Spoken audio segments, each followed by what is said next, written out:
जय श्री राम साथियों। भगवान श्री रामचंद्र जी, लक्ष्मण लाल जी, माँ जानकी और निषाद राज गोह सब लोग गंगा किनारे पहुंचे हैं और केवट को बुला रहे हैं, पर वो आ नहीं रहा है। उसने भी अपनी एक शर्त रखी है कि मैं आपके पैर जब तक ना पखार लूंगा तब तक आपको पार ना उतारूंगा। और दूसरा, भरद्वाज मुनि से भगवान राम का मिलन और एक अज्ञात व्यक्ति भी आकर मिले हैं भगवान से। तो बहुत लोगों के अनेक प्रकार के मत हैं, कौन के क्या मत हैं, आगे इस कथा में आपको जानकारी मिलेगी। आइए आज की सुंदर कथा से हम जुड़ते हैं।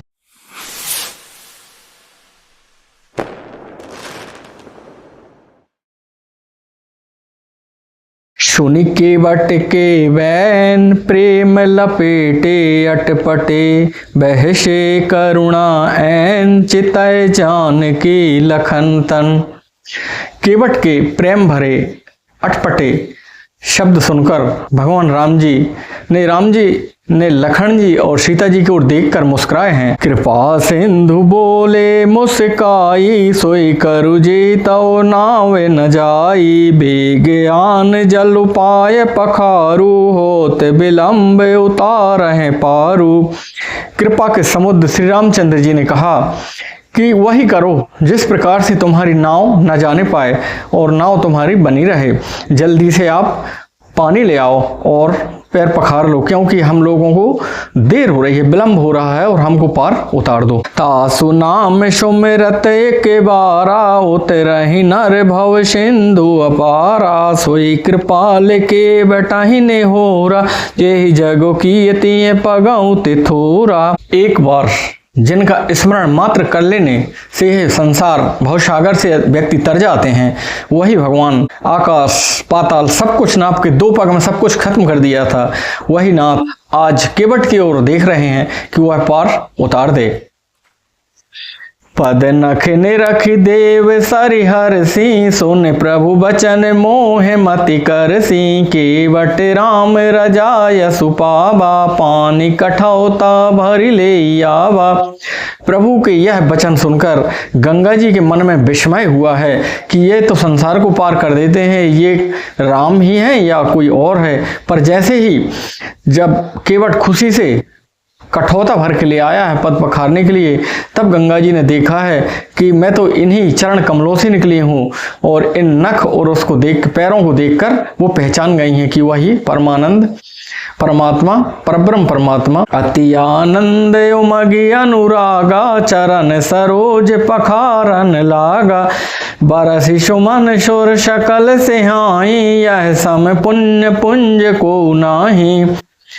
अत्यंत आनंद और प्रेम से केवट पैर पखारने लगा है और चरण धोने लगा है। तब सब देवताओं ने कहा है कि इसके समान बड़भागी और इसके समान पुण्यशाली और कोई नहीं। पद पखार जलुपान करी, आप सहित परिवार, पितर उपार करी प्रभु पुनि, मुदित गयऊं लय पार।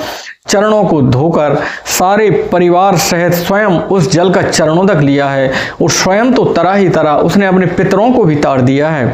और फिर उसके बाद आनंद पूर्वक प्रभु को गंगा के उस घाट ले गया है। उतरी ठाड़ भय सुर शरीरे, तासी राम गोह लखन समेता, केवट उतर दंडवत कीना, फिर वही सकुच यह नहीं कछु दीना।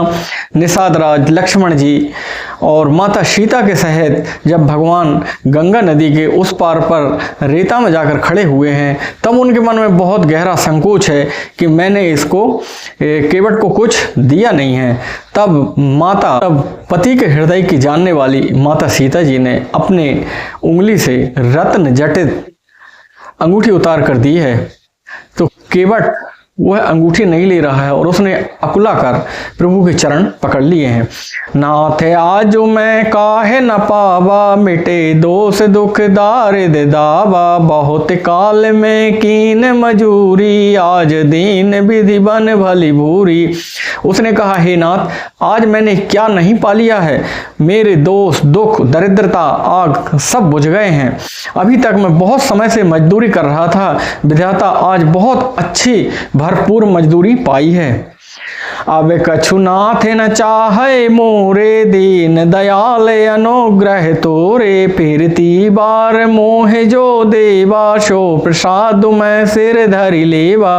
हे नाथ, हे दीन दयाल, आपकी कृपा से मुझे कुछ नहीं चाहिए, लौटती बार आप जो कुछ भी देंगे वो मैं श्रद्धा पूर्वक रख लूंगा। बहुत कीन प्रभु लखन सिय, नहीं कछु के बटले। बेदा के न करुणा यतन, भगति विमल बरुदे। प्रभु श्री राम जी, सीता जी और लक्ष्मण लाल जी ने बहुत समझाया है, लेकिन केवट ने कुछ नहीं लिया है। तब भगवान ने उसको अनपायनी भक्ति यानी श्री रामचंद्र जी ने निर्मल भक्ति का वरदान उसको दे दिया है। तब मज्जन करि रघुकुल नाथा, पूजी पार्थिव नायहु माथा। सिय सुर सरय कहूँ कर जोरी, मातु मनोरथ पुरयुब मोरी। फिर रघुकुल के श्रोमणी श्री रामचंद्र जी ने पार्थिव पूजन किया है। स्नान करने के बाद पार्थिव पूजन किया है। माता सीता ने कहा है कि हे गंगा मैया, मेरी यात्रा पूरी सफल हो। पति देवर संग कुशल बहोरी, आई करो जेहि पूजा तोरी। सुन सिय विनय प्रेम रस सानी, भई तब विमल बारी बरबानी। जिससे मैं पति और देवर के साथ सकुशल वापस आ सकूं। इस प्रकार से फिर आकर मैं आपकी पुनः पूजा करूंगी। सीता जी की प्रेम रस से सनी हुई विनती सुनकर तब गंगा जी के निर्मल जल से श्रेष्ठ वाणी हुई है। सुन रघुवीर प्रिया बैदेही, तब प्रभाव जग विदित न केही। लोक पहोय बिलोकत तोरे, तो ही सेवै सम सिद्धि कर जोरे। हे रघुवीर की प्रियतमा जानकी, सुनो, तुम्हारा प्रभाव जगत में बढ़ेगा और आपके स्मरण मात्र से लोकपाल हो जाया करते हैं। सब सिद्धियां हाथ जोड़कर आप लोगों की सेवा किया करती हैं। तुम जो हम बड़ विनय सुनाई, कृपा की न मोह दीन बढ़ाई। तदपि देव मैं देवे असीसा, सफल हो निहित निज बागीसा। तुमने मुझको जो बड़ी विनती सुनाई है, यह तो मुझ पर कृपा की है और मुझे बढ़ाई दी है। तो भी मैं, हे देवी, अपनी वाणी सफल होने के लिए तुम्हें आशीर्वाद देती हूँ। प्राणनाथ देवर सहित, कुशल कौशलाय। पूजय सब मन कामना, सुजस रहै जग छाय। तुम अपने प्राणनाथ देवर के साथ सकुशल अयोध्या वापस आओगी, प्रभाव सारे जगत में छा जाएगा। गंग बचन सुनि मंगल मूला, मुदित सिय सुर सरि अनुकूल। तब प्रभु गोहाई कहो घर जाऊ, सुनत सुख मुख भाव दाहु। मंगल के मूल गंगा जी के वचन सुनकर सीता जी का मन पुलकित हो गया है और वो बहुत ही आनंदित हुई हैं। तब परमात्मा श्री रामचंद्र जी ने गोह से कहा है कि भैया अब आप घर जाओ। यह सुनते ही निषादराज गोह का मुंह सूख गया है और उनकी पलकें भारी हो गई हैं, वो सहम गए हैं। जेहि बन जाए रहब रघुराई, परन कुटी में करब सोहाई। तब मोहि कह जस देव रजाई, सोए कर हूँ रघुवीर दोहाई। हे रघुराज, जिस वन में आप जाएंगे उधर मैं सुंदर पर्णकुटी बनाकर तैयार कर दिया करूंगा। मैं सोचता हूं कि 2-4 दिन आपके साथ रहकर और आपका संग का लाभ उठा लूं और फिर रघुवीर जैसी आपकी दुहाई या जैसा आप कहें मैं वैसा करने के लिए तैयार हूं। सहज स्नेह राम लखितासु, संग लीन गोह हृदय हुलासु। पुनि गोह ज्ञात बोल सब लीने, करि परितोष विदा तब कीने। निषादराज गोह के सहज प्रेम को देखकर भगवान श्री रामचंद्र जी ने उसको अपने शांत में रख लिया है। तब निषादराज गोह को बहुत ही आनंद हुआ है और आनंद के साथ उसने अपने परिवारजनों को बुलाया है और उनको सब प्रकार से संतोष करके उनको वापस भेज दिया है। तब गणपति शिव सोमरि प्रभु, नाय सुर सरहि मात। सखाय अनुज सिय सहित बने, गबन कीन रघुनाथ। तब गणपति शिव सोमरि प्रभु, नाय सुर सरहि मात। सखाय अनुज सिय सहित बने, गबन कीन रघुनाथ। तब प्रभु श्री रामचंद्र जी ने गणेश जी और शंकर जी की वंदना करके भाई लक्ष्मण लाल जी, सीता जी और निषाद राज गोह के साथ सब ने प्रणाम किया है और आगे की ओर चले हैं। तेई दिन भयहु बिटप तर बाशु, लखन शखा सब कीन सुपासु, प्रात प्रात कृत्य करि रघुराई, तीरथ राज दीख प्रभु जाई। उस दिन पेड़ों के नीचे निवास हुआ है भगवान का, और आगे चलकर उन्होंने देखा है कि तीर्थराज प्रयाग दिखने लगे हैं। लक्ष्मण लाल जी और गोहे ने सारी व्यवस्था बड़ी सुंदर बना दी है रुकने की। फिर तीर्थराज प्रयाग के दर्शन किए हैं। सचिव सद्य श्रद्धा प्रिय नारी, माधव सरस मीत हितकारी, चारि पदार्थ भरा भंडारो, पुण्य प्रदेश देश अति चारु। उस राजा का सत्य मंत्री है, श्रद्धा प्यारी स्त्री है, और श्री बैणे माधव जी सरीखे हितकारी मित्र हैं। चार पदार्थ अर्थ धर्म काम मोक्ष से भंडार भरा है। वह पुण्यमय प्रांत ही उस राजा का सुंदर वेश है। क्षेत्र अगम गढ़ुगाढ़ सुहावा, सपने नई प्रतिपक्षन पावा, शेन शकल तीरथ बर बीरा, कल से अनीक दलन रणधीरा। प्रयाग क्षेत्र ही दुर्गम मजबूत और सुंदर गढ़ किला है, जिसको स्वप्न में भी पाप रूपी शत्रु नहीं पा सके हैं। संपूर्ण तीर्थ ही वो श्रेष्ठ वीर सैनिक है, जो पाप की सेना को कुशल डालने के लिए बड़ा रणधीर योद्धा है। संगम सिंहासन सुठी सोहा, छत्र अखय बटु मुनि मन मोहा, चवर जमनु अरुगंग तरंगा, देखे हो दुख दारिद भंगा। गंगा यमुना सरस्वती संगम ही उसकी सुशोभित करने वाली सिंहासन है, और अक्षय वट छत्र है जो मुनियों के मन को मोहित कर लेता है। यमुना जी और गंगा जी की सुंदर श्वेत और श्याम तरंगें ही चवर हैं, जिनको देखकर दुख और दारिद्र नष्ट हो जाया करते हैं। सेवहि सुकृत साधु सुचि, पावहि सब मन काम, बंदी वेद पुराण गने, कहीं बिमल गुण ग्राम।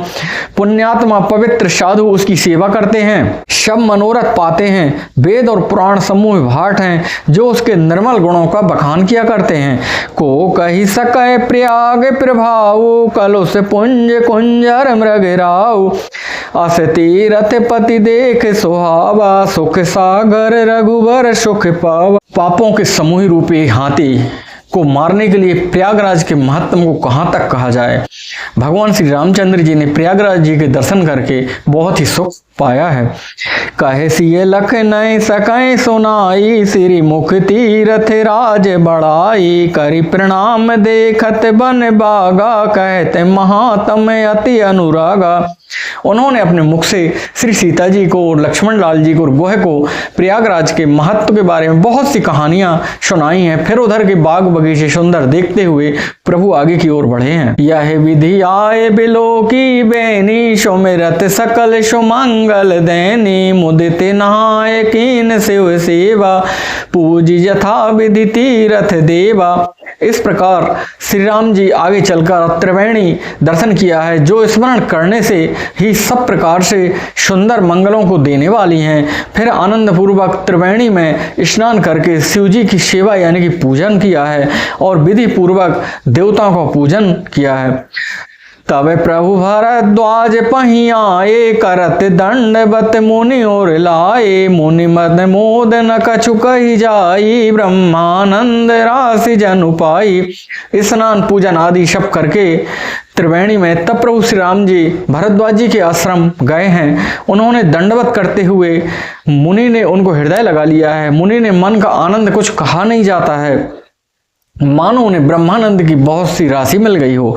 दीन आशीष मुनि से और अति आनंद अस जान, लोचन गोचर सुकृत फल मनहु किए विधियान। मुनीश्वर भरद्वाज जी ने आशीर्वाद दिया है। उनको हृदय में ऐसा जानकर अत्यंत आनंद हुआ है कि आज विधाता ने श्री सीता जी लक्ष्मण जी सहित प्रभु श्री रामचंद्र जी का दर्शन कराकर मानो हमारे संपूर्ण पुण्यों को फल लाकर आंखों के सामने कर दिया है। भरद्वाज जी के मन में बहुत ही प्रसन्नता है, बहुत ही आनंद है, और वह यह सोचकर कि विधाता ने आज श्री रामचंद्र जी सीता जी लक्ष्मण जी सहित दर्शन कराकर मेरे ऊपर बड़ा भारी उपकार किया है। कुशल प्रश्न करी आसन दीने, पूजी प्रेम परिपूरन कीने, कंद मूल फल अंकुर नीके दिए, आन मुनि मनहु अमी के।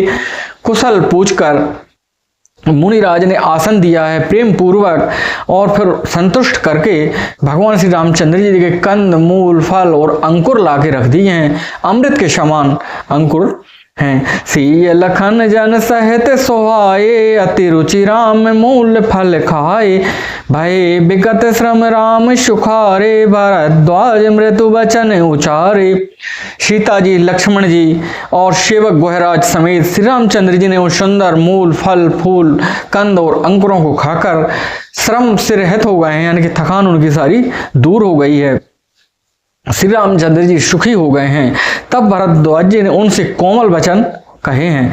आज सुफल तब तीरथ त्यागु, आज सुफल जप जोग विरागु। सफल सकल शुभ साधन साजु, राम तुम्हीं अवलोक त्याजु। हे राम, आपका दर्शन करके जब से मैं तीर्थ में रह रहा हूं, मेरा तप आज सिद्ध हो गया है।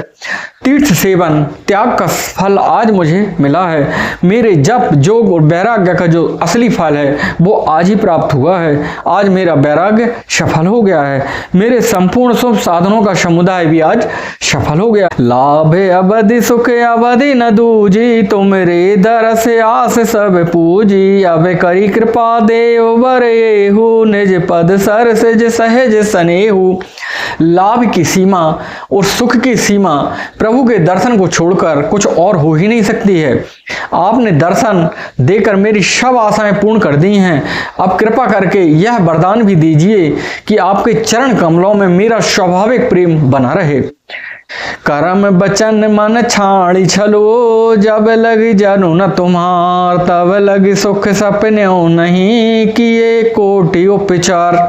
जब तक मन कर्म वचन से व्यक्ति सब जंजाल छोड़कर आपका दास नहीं होता, जब तक उसको संसार में सुख नहीं मिलता है, चाहे वह करोड़ों उपाय कर ले। सुनि मुनि बचन राम सकुचाने, भाव भगति आनंद अघाने। तब रघुवीर मुनि सुजसु सुहावा, कोटि भांति कही सबई सुनावा। मुनि के वचन सुनकर उनकी भाव भक्ति के कारण आनंद से तृप्त होकर भगवान श्री रामचंद्र जी ने लीला की दृष्टि से सचा गए हैं। तब अपने ऐश्वर्य को छिपाते हुए श्री रामचंद्र जी ने भरद्वाज मुनि को सुंदर सोयस करोड़ों अनोखे प्रकार से कहकर सुनाया है। सो बड़ सो सब गुण गण गेहू, जय मुनि से तुम्हें आदर देहू। मुनि रघुवीर परस पर न वहीं, बचन अगोचर सुख अनुभवहीं। उन्होंने कहा, हे मुनीश्वर, जिसको आप आदर दे रहे हैं वही बड़ा है और वही सब गुण समूह का घर है। इस प्रकार श्री रामचंद्र जी और मुनि भरद्वाज जी एक दूसरे को बहुत अधिक मान सम्मान और बड़ाई दे रहे हैं, परस्पर बहुत ही विनम्र हो रहे हैं।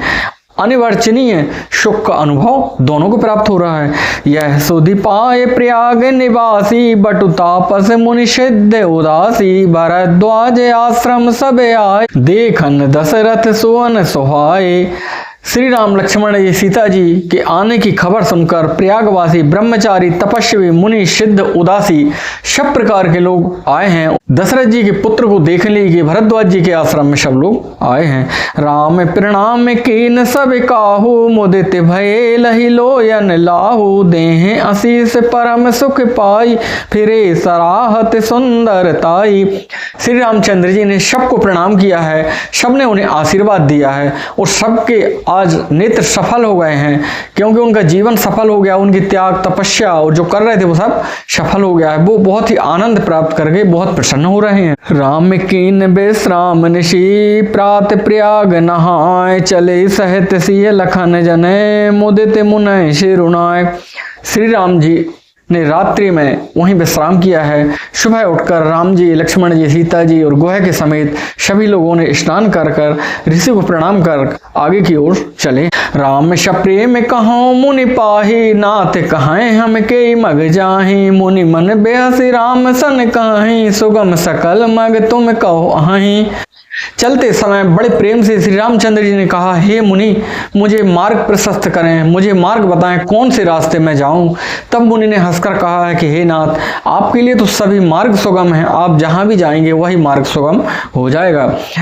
साथ लाग मुनि शिष्य बुलाए, सुने मुनि मुदित 50 के आए, सबहि राम पर प्रेम अपारा, सकल काहे मगु दीख हमारा। भरद्वाज मुनि ने फिर अपने शिष्यों को बुलाया है और जैसे ही उनने ये सुना है कि श्री रामचंद्र जी के साथ जाना है तो लगभग 50 के करीब शिष्य आ गए हैं। सभी प्रसन्न हैं, सोच रहे हैं कि आज मेरे जीवन सफल हो जाएगा यदि मुझे साथ भेज देंगे मुनि तो। इस प्रकार से सब लोग विचार कर रहे हैं। मुनि बटु चार संग तब दीने, जिन बहुजन में सुकृत सब कीने, करि प्रणाम ऋषि आय सुपाई, प्रमुदित हृदय चले रघुराई। तब मुनि ने 4 बटकों को साथ दे दिया है, ब्रह्मचारी बटकों को, जिनके बहुत जन्मों से बहुत पुण्य और सुकृत हो गए थे, उनको भगवान के साथ भेजा। श्री रघुनाथ जी प्रणाम करके ऋषि की आज्ञा पाकर बड़े ही आनंदित होकर आगे की ओर चले हैं। ग्राम निकट जब निकसह जाई, देखहि दरसु नारी नर धाई, होय सनाथ जन्म फल पाई, फिरहि दुखित मनु संग पठाई। जब भी किसी गांव के पास होकर निकलते हैं तब स्त्री पुरुष दौड़कर उनके रूप राशि को ग्रहण करने के लिए जाते हैं और देखने लगते हैं। जन्म का फल पाकर वो बहुत प्रसन्न होने लगते हैं। विदा किए बटु विनय करी, फिरे पाए मन काम, उतरी नहाए जमुन जले, जो शरीर शम श्याम। तदंतर श्री रामचंद्र जी ने बटकों को विदा करके यमुना जी में सुंदर स्नान किए हैं, जिस प्रकार से वो स्वयं श्याम हैं। श्री रामचंद्र जी के शरीर समान ही श्याम रंग यमुना जी का भी है। सुनत तीर वासी नर नारी, धाये निज निज काज बिसारी, लखन राम सिय सुंदर ताई, देख करय निज भाग्य बढ़ाई। यमुना जी के किनारे रहने वाले स्त्री पुरुष जब यह सुनकर कि निषाद राज के साथ बड़े सुंदर 2 युवराज और एक सुंदर स्त्री हैं तो उनको देखने के लिए सारे नर नारी दौड़ पड़ते हैं, वो देखते हैं। लेकिन जब तक देखते रहते हैं तब तक आनंद आता है, जब प्रभु आगे की ओर जाने लगते हैं तो उन्हें दुख होने लगता है कि वो हमारी आंखों से ओझल हो रहे हैं। अति लाल सा बसहि मन माही, नाव गाँव पूछत सकुचाही, जय तिन माहु भय बरद सयाने, तिन करी जुगत राम पहचाने। उनके मन में परिचय जानने की बहुत लालसा है, बड़ी भारी लालसा है। वे नाम गांव पूछते हुए सकुचाते हैं लोग। उन लोगों में जो वयोवृद्ध और चतुर युक्ति से युक्त जो बूढ़े व्यक्ति हैं वो पहचान जाते हैं कि यह श्री रामचंद्र जी हैं। शकल कथा तिन सब सुनाई, बनहि चले पितुआय सुपाई, सोनि विषाद सकल पछिताई, रानी राय कीन भल नाही। उन्होंने सब कथा को सुनकर समझकर और सबको समझाया है कि यह रामचंद्र जी हैं और राजा दशरथ और माता कैकेयी के कहने पर यह जंगल जा रहे हैं। यह सुनकर जो स्त्री पुरुष हैं राजा रानी को दोष देते हैं, कहते हैं इन राजा रानी ने अच्छा नहीं किया है। तेहि अवसर एक तापस आवा, तेज पुंज लघु बयस सुहावा, कवि अलिखित गति बेशु विरागी, मन क्रम बचन राम में अनुरागी। उसी अवसर पर जो मैंने पहले चर्चा की थी कि आज एक नए चरित्र में रामायण जी में प्रवेश होगा, तो उसी अवसर पर वहाँ एक तपस्वी आया है जो तेज पुंज है, छोटी अवस्था का है, बड़ा सुंदर है। उसकी गति कभी कह नहीं सकते हैं, इतनी तेज गति है। अथवा वह कवि था जो अपने परिचय नहीं देना चाहता था, वह बैरागी के वेश में था, मन वचन कर्म से श्री रामचंद्र जी का प्रेमी था। बहुत लोग कहते हैं कि यह छेपक कथा है, पर तुलसीदास जी ने कहा है और मेरा ऐसा मानना है कि ये छेपक कथा नहीं है। हो सकता है वह श्री वीर बजरंगबली हनुमान जी उस समय दर्शन करने के लिए आए होंगे। सजल नयन तन पुलक निज, इष्ट देव पहचान, परयहु दंड जिमि धरनि तले, दशा न जाए बखान। अपने इष्ट देव को पहचान कर वह नवयुवक साष्टांग दंडवत करने लगा है और उसका शरीर पुलकित हो गया है, नयनों से अश्रुधार बह निकली है। उसने उसके पश्चात प्रणाम करने के पश्चात प्रभु को प्रणाम किया है, माता सीता को प्रणाम किया है, लक्ष्मण लाल जी को भी प्रणाम किया है। उसके बाद गोहराज निषाद राज गोह ने भी उनको प्रणाम किया है। दंड की भांति वह पृथ्वी पर गिर पड़े हैं। प्रेम बहबल दशा का वर्णन नहीं किया जा सकता है। निसंदेह वह मेरे मानने के अनुसार ऐसा लगता है श्री हनुमान जी महाराज ही आए होंगे। अगली कथा कि उस युवक ने आगे जाकर क्या क्या किया है, तो देखिए जब भगवान राम के पास कुछ ना था केवट को देने के लिए, तो उस समय माता सीता ने मन मुद्री यानी कि अपने मन से अपनी अंगूठी, रत्न जटित अंगूठी देने के लिए निकाल ली है। इस प्रकार का एक दूसरे को साथ देना चाहिए। यही इस कथा का सार है। पति पत्नी को एक दूसरे का जब साथ देते हैं तो जीवन निर्मल और श्रेयस वाला बन जाता है। सारी जगत में बड़ाई होती है। आज की कथा यहीं तक। जय जय श्री राम।